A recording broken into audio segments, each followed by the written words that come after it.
तो गृह सचिव से मुलाकात की है महाराष्ट्र बीजेपी के नेता। महाराष्ट्र सरकार पर किरीट सोमैया ने सवाल उठाया है। निर्वाचित प्रतिनिधियों पर हमला है, किरीट सोमैया ये कह रहे हैं। गृह सचिव से शिकायत की है। विधायक सांसदों को महाराष्ट्र में बाकायदा धमकी दी जा रही है, उनके ऊपर फर्जी केसेस किए जा रहे हैं। महाराष्ट्र में केंद्र की तरफ से टीम भेजी जाए, ये कहना किरीट सोमैया के कि केंद्र की तरफ से टीम भेजी जाए और वहां के हालात का जायजा लिया जाए। जो निर्वाचित प्रतिनिधि हैं उन पर हमला किया जा रहा है। कुछ दिन पहले हमने देखा किरीट सोमैया की कार पर भी हमला हुआ था, पत्थरबाजी हुई थी,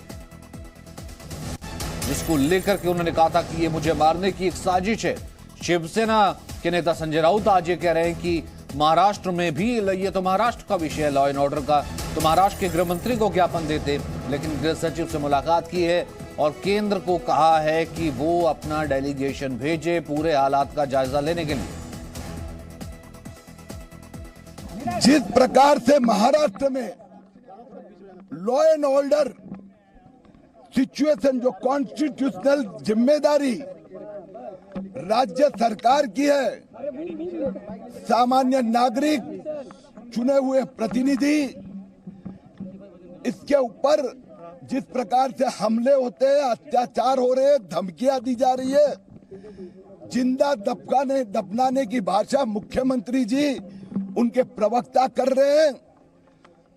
इसके बारे में और भी शिकायतें यहां पर आई है, ऐसा ध्यान में आया है। आज हमने ऐसे 7 एग्जाम्पल होम मिनिस्ट्री को दिए हैं।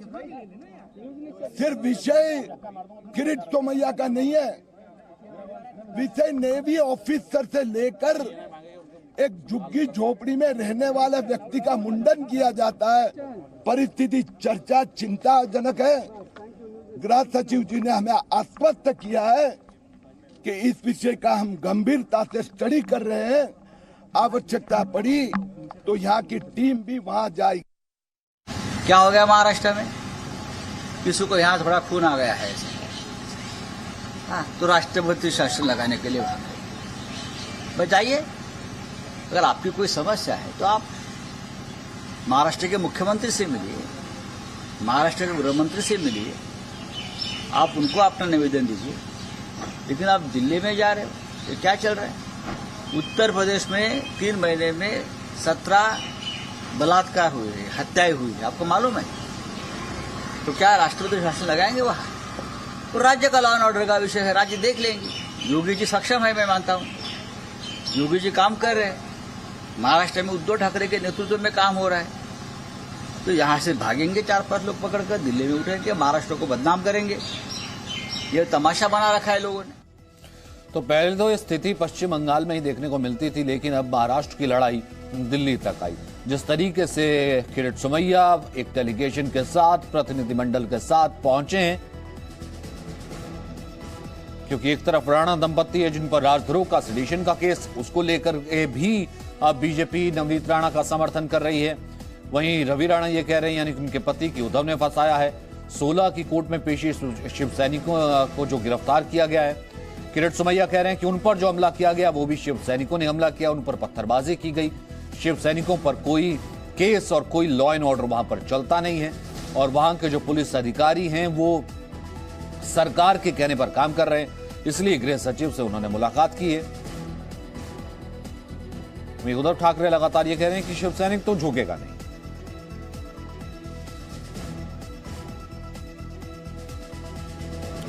ये शायद इस वक्त हमारे साथ मौजूद हैं, साथ ही साथ नीलेश भी मौजूद हैं। ये शायद सबसे पहले महाराष्ट्र की लड़ाई दिल्ली तक आई, लेकिन आज हमने देखा कि किस तरीके से संजय राउत भी एडमिट नजर आ रहे थे कि महाराष्ट्र को बदनाम करने की कोशिश है। क्या फिलहाल चल रहा है इंटरनल पॉलिटिक्स में? जैसे आप बता रहे हैं सचिन, कि हम देख रहे हैं कि जो है एक तरफ बीजेपी के जो लीडर्स है, एमएलए है जो बीजेपी के, वो दिल्ली पहुंचे। दूसरी तरफ हम देख रहे हैं कि महाराष्ट्र में एक ऑल पार्टी मीटिंग बुलाई गई है। तकरीबन अब से 20 मिनट में वो ऑल पार्टी मीटिंग शुरू होगी। हमें ऐसा बताया जा रहा है कि उस ऑल पार्टी मीटिंग में लाउड स्पीकर से लेकर लॉ एंड ऑर्डर दोनों के मुद्दे डिस्कस किए जाएंगे। लेकिन एक बात बहुत जाहिर है इसमें कि खुद मुख्यमंत्री उद्धव ठाकरे उस मीटिंग में नहीं पहुंचने वाले। यहाँ तक कि जैसे आप पॉलिटिक्स की बात करें, हमने कल भी यह देखा था कि जहां खुद प्रधानमंत्री नरेंद्र मोदी मुंबई आए हुए थे लता मंगेशकर अवार्ड लेने के लिए, लेकिन उन्हें पहुंचने के लिए जैसे एक प्रोटोकॉल होता है कि खुद सीएम जाते हैं जो है प्रधानमंत्री को रिसीव करने एयरपोर्ट पे, लेकिन वहां भी वो नहीं पहुंचे। यहाँ तक कि जो लता मंगेशकर का अवार्ड था, जहाँ पे खुद मुख्यमंत्री को भी इन्विटेशन था, देवेंद्र फडणवीस को इन्विटेशन था, राज ठाकरे को इन्विटेशन था और उन तीनों को एक साथ रहना था, लेकिन जब हमने देखा कि जब खुद प्रधानमंत्री को वहाँ अवार्ड मिला था लता मंगेशकर। अच्छा, किरीट सोमैया एक बार फिर से नजर आ रहे हैं। जो डेलीगेशन फिलहाल पहुंचा था किरीट सोमैया की अगुवाई में, वो मुलाकात करके फिलहाल वापस जा रहा है। मनीष, इन तस्वीरों पर थोड़ा बताइए। क्या बिल्कुल, देखें इस वक्त अगर मैं थोड़ा अपने कैमरा को रोल करूं तो ये जो डेलीगेशन है ये मिल करके वापस जा रहा है गृह सचिव से। अगर आप देखें तो उनके साथ कई बीजेपी के लोकल जो लीडर्स थे वो अपने साथ वो लेकर के आए थे किरीट सोमैया, और करीब 15 से 20 मिनट उनकी मीटिंग हुई गृह सचिव से, जिसमें उन्होंने कहा कि जिस तरीके से उन पर अटैक हुए, सीआईएसएफ के जवान पर हमला हुआ, ये काफी गंभीर मुद्दा है और इसको लेकर के गृह मंत्रालय कोई एसआईटी या हाई लेवल एक कमेटी बनाए जो जाकर के महाराष्ट्र में विजिट करे और ये देखे कि किस तरीके से वायलेशन हुआ है, क्योंकि जो सीआईएसएफ का जो जवान है वो सेंटर का जवान है, इस वजह से सेंटर का रोल है। जब हमने उनसे बात की कि इस मामले में गृह मंत्रालय का क्या कहना था, तो किरीट सोमैया ने कहा कि गृह मंत्रालय इस बात को लेकर राजी है कि वो एक टीम जो है जल्द भेजेंगे। हालांकि कब किस डेट में जाएगी टीम, ये इसके बारे में अभी जानकारी नहीं है। तो लगातार हम देख रहे हैं कि जो बीजेपी के लीडर्स हैं या किरीट सोमैया हैं, वो इस मुद्दे को महाराष्ट्र सरकार में जो कानून व्यवस्था की स्थिति है, लॉ एंड ऑर्डर की जो स्थिति है, और खास तौर पर पुलिस को लेकर के जो पुलिस का रोल है और एफआईआर जो जिस तरीके से एक रिवेंज के तौर पर अपोजिशन के लीडर्स के खिलाफ दर्ज की जा रही है, ये सारे जो एलिगेशंस हैं ये बीजेपी लगातार इस मुद्दे को उछाल रही है। और काफी यहाँ पर मीडिया भी यहाँ पर इकट्ठा है। जिस तरीके से महाराष्ट्र में इस वक्त हनुमान चालीसा को लेकर के कंट्रोवर्सी मची हुई है, तो कहीं ना कहीं बीजेपी काफी हमलावर दिख रही है। हमने देखा कि देवेंद्र फडणवीस ने भी अमित शाह से बातचीत की और पूरे महाराष्ट्र की जो स्थिति की जानकारी दी है। तो ये डेलीगेशन अब मिल करके जा चुका है और ये देखने के बाद केंद्र सरकार इस मामले में क्या फैसला लेती है।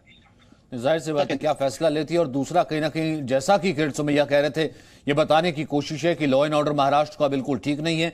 वहीं जैसा कि यशा भी बता रही कि आज लाउड स्पीकर को लेकर के भी एक ऑल पार्टी मीटिंग है, लेकिन उसमें उद्धव मौजूद नहीं होंगे।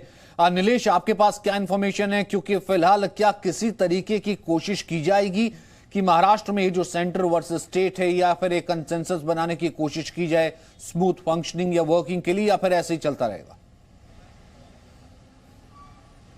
जी सचिन, आपको बताऊं कि फिलहाल जो स्थिति हमें देखने मिल रही है उसके अनुसार ऐसा प्रतीत नहीं होता कि इस पॉलिटिकल दुश्मनी का कोई जल्दी नतीजा निकलने वाला है। हालांकि आज 11:30 बजे सह्याद्री में एक सर्वदलीय बैठक बुलाई गई है, जिसमें 30 से ज़्यादा जो मंत्रीगण हैं वो होंगे, जिसमें खुद डिप्टी सीएम होंगे और दिलीप वलसे पाटिल जो कि होम मिनिस्टर हैं उनकी मौजूदगी होगी। उनके साथ साथ 30 अन्य मंत्रीगण भी की उपस्थिति होगी। लेकिन जो सबसे अहम उपस्थिति अब तक मानी जा रही थी सीएम की, उद्धव ठाकरे की, वो फिलहाल इस मीटिंग से नदारद रहेंगे। ऐसे में ये कहना कि जो दोनों के बीच टकराव देखने मिल रहा है केंद्र वर्सेस सरकार, उसका नतीजा जल्दी निकल पाएगा, ये बहुत ज्यादा जल्दबाजी होगी, क्योंकि लगातार जो केंद्र है फिलहाल तो कहीं ना कहीं कोशिशें की जा रही है कि जैसे कि केंद्र की तरफ से अगर कोई बात सामने आती है कि सोमैया पहुंचे डेलीगेशन लेकर के महाराष्ट्र सरकार की तरफ से एक अलग इसका रिएक्शन सामने आता है, फिर उसके बाद कहीं ना कहीं जो महाराष्ट्र बीजेपी के नेता उनकी तरफ से इसके ऊपर कुछ और रिएक्ट किया जाता है। बहुत बहुत शुक्रिया आप तीनों का मेरे साथ बने रहने के लिए। अगली खबर का रुख करते हैं। वहीं एनसीपी नेता फहमीदा हसन ने पीएम आवास के बाहर हनुमान चालीसा पाठ करने का ऐलान किया है। गृह मंत्री अमित शाह को चिट्ठी लिखी है, हनुमान चालीसा पाठ के लिए अनुमति मांगी है। अब यह जरूर हो सकता है कि एक तरफ नवनीत राणा ये कह रही हैं कि वो हनुमान चालीसा का पाठ करना चाहती थी, उनके ऊपर राजद्रोह लगा दिया, उनके ऊपर सेडिशन लगा दिया। वहीं दूसरी तरफ उन्हीं की सहयोगी एनसीपी चिट्ठी लिखी और खुद पाठ करती नजर भी आ रही हैं कि वो इस चिट्ठी में इजाजत मांग रही हैं गृह मंत्री से कि मैं फहमीदा हसन खान, कांदीवली, मुंबई, महाराष्ट्र से आपसे निवेदन करती हूं कि मुझे हमारे प्रिय प्रधानमंत्री के घर के बाहर, ये देखिए, मैं फहमीदा हसन खान नमाज और हनुमान चालीसा प्रधानमंत्री आवास के बाहर पढ़ना चाहती हूँ। नमाज और हनुमान चालीसा दोनों का वो जिक्र कर रही हैं। मुझे इसकी अनुमति दी जाए, कृपया समय भी इसके बारे में बताया जाए। तो यानी कि जिसका जिक्र हमने किया कि एक एक्शन आता है फिर उसके ऊपर रिएक्शन आता है। तो कल हमने देखा नवनीत राणा की तरफ से, परसों हमने देखा कि वो राजनीति होती रही अगर हनुमान चालीसा को लेकर। अब आई हैं फहमीदा हसन। हमारे देश के प्यारे गृह मंत्री अमित शाह मोटा भाई से मैंने एक इजाजत मांगी है हमारे पीएम नरेंद्र मोदी जी के आवास के बाहर सर्वधर्मीय प्रार्थना करने के लिए, क्योंकि अगर यही तरीके से हम उनका जैनिज्म, हम लोगों का ईमान अगर हिंदुत्व जगा सके तो ये बहुत अच्छी बात है कि आज उद्धव ठाकरे जी पहले एक संगठन के प्रमुख थे, अभी आज वो एक राज्य के प्रमुख है। तो उनको जो राज्य में जितने भी धर्म के लोग रहते हैं उनको उसमें समाविष्ट करना पड़ता है। इसके लिए किसी का कोई हिंदुत्व मरता नहीं, किसी का कोई ईमान मरता नहीं है। तो एनसीपी नेता फहमीदा हसन, और फहमीदा हसन कह रही हैं कि मैं नमाज भी पढ़ना चाहती हूं और मैं हनुमान चालीसा का पाठ भी करूंगी। सुप्रिया सूले के साथ उनकी ये तस्वीर, जो कि सुप्रिया सूले एनसीपी की सांसद हैं और फहमीदा हसन भी एनसीपी की नेता हैं।